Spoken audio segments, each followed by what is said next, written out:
Donald Trump's latest move has yet again raised an alarm. This time, it is the Justice Department on the U.S. president's target. In a post on social media platform Truth Social, Trump said he has instructed the Department of Justice to terminate all attorneys appointed during the Biden administration. The U.S. president slammed his predecessor, saying the justice system has been politicized and there is an urgent need to, quote, clean the house immediately.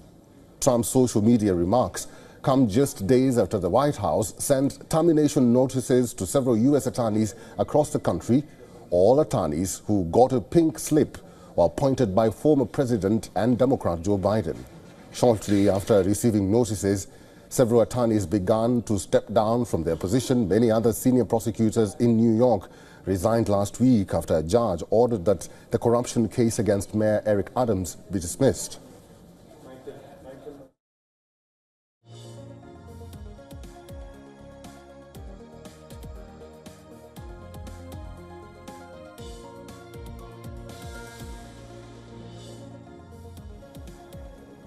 Several attorneys nominated by Democrat Biden had already resigned after Trump's victory in November, anticipating a move like this by the new administration. While critics are worried that Trump himself is politicizing the justice system, some also say that replacing attorneys after a change in administration is standard practice.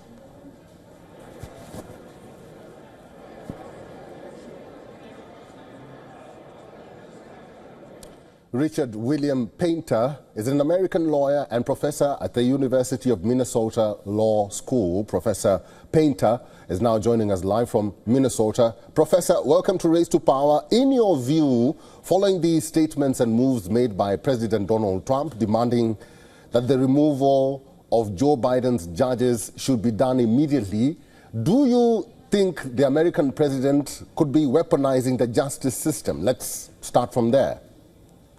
Well, first of all, the judges cannot be removed without impeachment and conviction by 2/3 of the United States senators. The judges remain. The United States attorneys can be removed by the president. Those are the United States attorneys who were appointed by the president and Senate confirmed. They can be removed and replaced, but not career prosecutors. Career prosecutors should not be fired simply for refusing to politicize the justice system.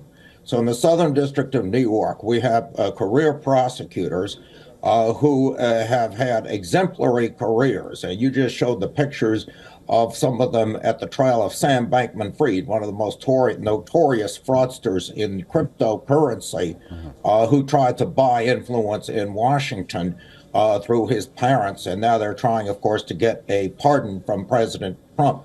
This is someone who's serving 25 years in prison because of career prosecutors who did their jobs. And to simply fire those prosecutors because they refused to drop a case for bribery against the mayor of New York, I think is unacceptable. This is an unacceptable politicization of the United States Justice Department by the president.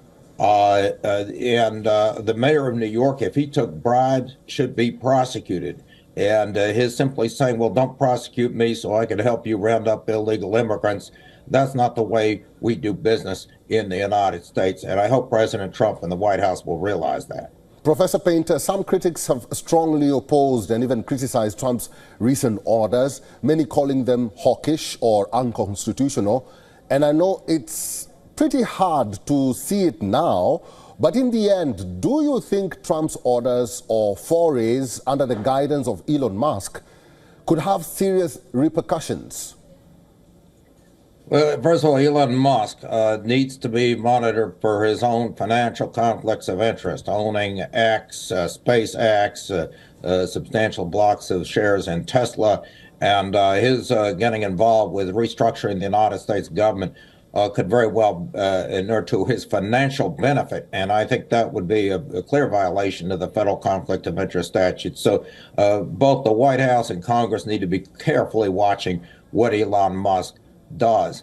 The president only has limited power to issue executive orders. He can't overturn acts of Congress. So Congress has allocated money for USAID to spend on relief in aid outside the United States, that money needs to be spent the way Congress specified. If Donald Trump wants to change that, he can go back to Congress and amend the statute. But he can't just close down an entire agency through executive order.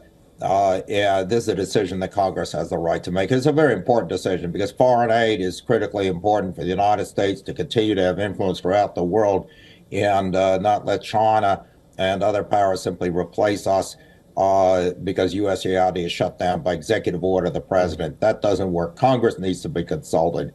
We live in a representative democracy with three branches of government, Congress being the preeminent branch, and then the president and the courts.